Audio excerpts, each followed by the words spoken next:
নমস্কার। বিভিন্ন প্রকার গ্রহ যোগ নিয়ে আমাদের আলোচনা চলছে। আজকে সেই ক্রমকে আরও এগিয়ে নিয়ে যাব।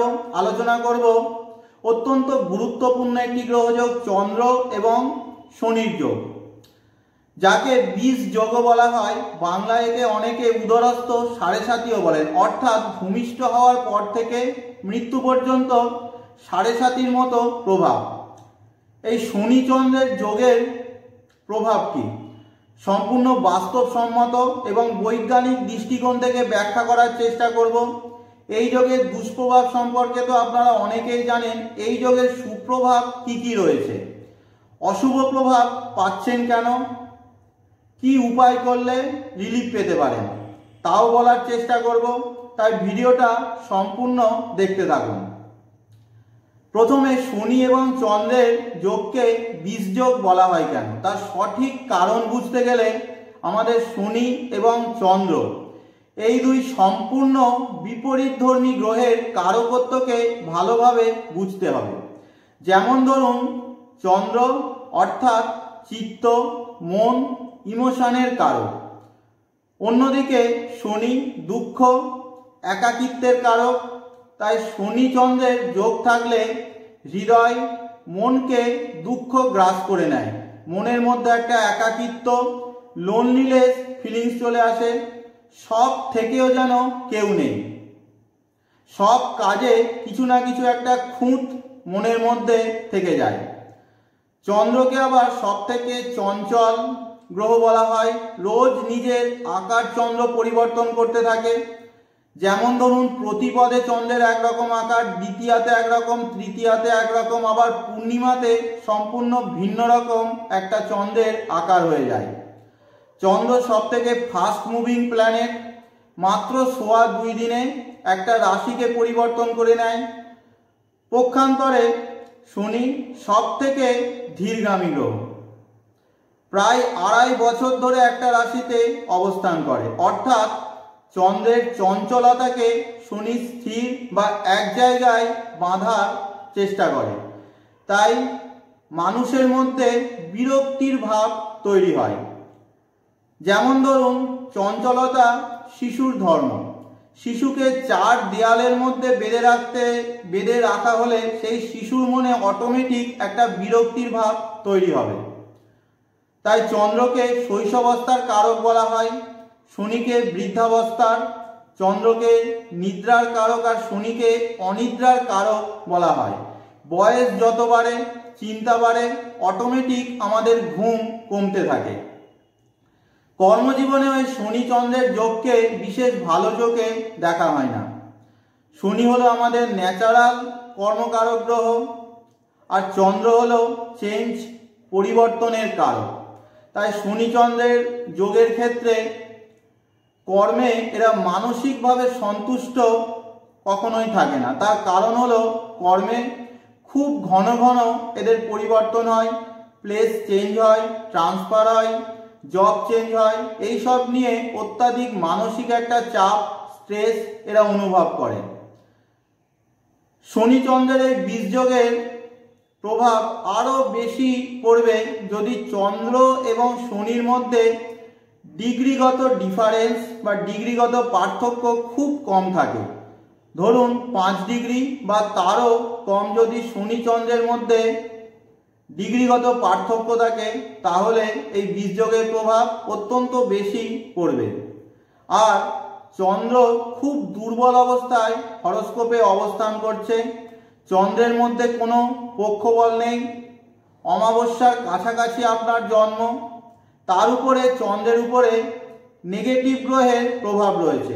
সেক্ষেত্রে শনি চন্দ্রের এই বিষ যোগের প্রভাব মারাত্মক আকার ধারণ করতে পারে। পক্ষান্তরে শনি এবং চন্দ্রের মধ্যে ডিগ্রিগত ডিফারেন্স অনেকটা বেশি দেখছেন। ধরুন, চন্দ্র রয়েছে 2-3 ডিগ্রিতে আর শনি রয়েছে 25-26 ডিগ্রিতে। উল্টোটাও হতে পারে, শনি 3-4 ডিগ্রিতে রয়েছে, চন্দ্র 26-27 ডিগ্রিতে রয়েছে। সেক্ষেত্রে ডিগ্রিগত ডিফারেন্স অনেক বেশি থাকার জন্য এই বিষ যোগ অনেক দুর্বল হয়ে যাবে। এছাড়াও চন্দ্র আপনার হরোস্কোপের মধ্যে দেখছেন খুব শক্তিশালী অবস্থায় রয়েছে। পূর্ণিমার কাছাকাছি আপনার জন্ম, চন্দ্রের উপরে বিভিন্ন শুভ গ্রহ শুক্র বৃহস্পতি আপনার হরোস্কোপের পঞ্চমপতি বা নবমপতির প্রভাব রয়েছে, তাহলে ওই বীজযোগের নেগেটিভ প্রভাব খুব কম আপনি পাবেন। আরও একটা জিনিস আমি বলবো, শনি এবং চন্দ্রের যোগ থাকলে চরম আধ্যাত্মিক উন্নতি, সাধক যোগী কঠোর তপস্যায় সাফল্যের যোগও তৈরি হয়। কারণ তা আমি আগেই বলেছি, চন্দ্র হলো মনের কারক আর শনি হলো স্থিরতার কারক, অর্থাৎ শনি স্থিরতা দেয়। তাই শনি চন্দ্রের যোগ থাকলে মনে স্থিরতা চলে আসে, মনকে শান্ত একাগ্র চিত্ত এক জায়গায় বাঁধতে সাহায্য করে। আমরা যদি বিভিন্ন সাধকের হরোস্কোপ দেখি, তার মধ্যে আমি বলবো স্বামী বিবেকানন্দের হরোস্কোপ যদি দেখেন, স্বামী বিবেকানন্দের ধনু লগ্নে জন্ম, দশম ভাব অর্থাৎ কর্মভাবে কন্যা রাশির ঘরেতে শনি চন্দ্রের যোগ রয়েছে।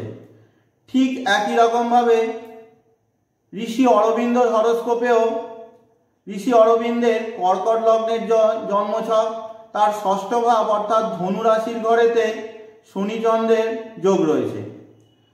কর্মক্ষেত্রে ওই শনি চন্দ্রের যোগ কিছু কিছু প্রফেশনে আপনাকে বিশেষভাবে উন্নতি দিতে পারে। প্রথমত, আপনার কর্মে যদি ট্রাভেলিং থাকে অর্থাৎ মুভমেন্ট রয়েছে, দেখছেন প্রতিনিয়ত কর্মের মধ্যে একটা চেঞ্জ রয়েছে, কর্মের মধ্যে ট্রান্সফার রয়েছে, ঘর থেকে দূরে গিয়ে আপনি কাজ করছেন, কোনো নদী সমুদ্র বা বৃহৎ জলাশয়ের কাছাকাছি আপনার যদি কর্মস্থল হয়, সেই সমস্ত কেরিয়ারে আপনার সাকসেস কিন্তু রয়েছে।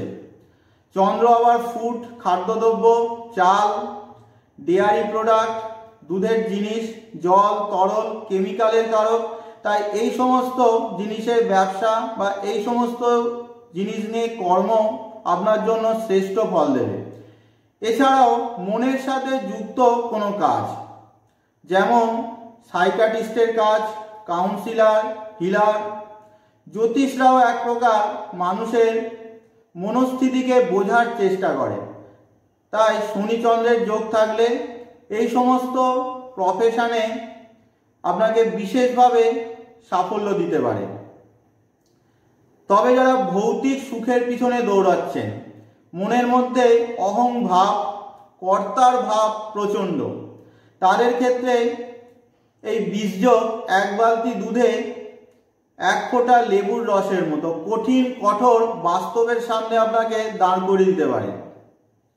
যাদের মধ্যে কোনো রকম কোনো অহং ভাব নেই, ডাউন টু আর্থ, কর্মফল ঈশ্বরের উপরে ছেড়ে দিয়ে আছেন, যা করছেন ঈশ্বরই করছেন, আমি তো শুধুমাত্র নিমিত্ত মাত্র, এই ভাব বা এই চিন্তাধারা মনের মধ্যে যার চলে আসছে, সে তার পক্ষে এই চন্দ্র শনির যোগ এক প্রকার বরদান স্বরূপ অর্থাৎ ব্লেসিং স্বরূপ।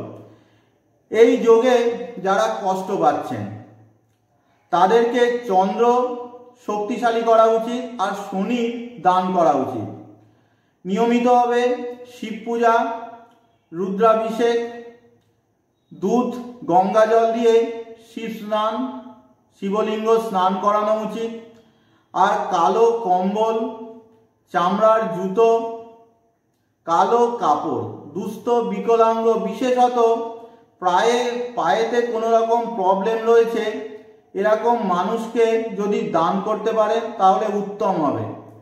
এছাড়াও শনিবার দিনকে কোনো ধাতব বস্তু, লোহা কিংবা জুতা, তেল আপনার পক্ষে ক্রয় করা ঠিক হবে না।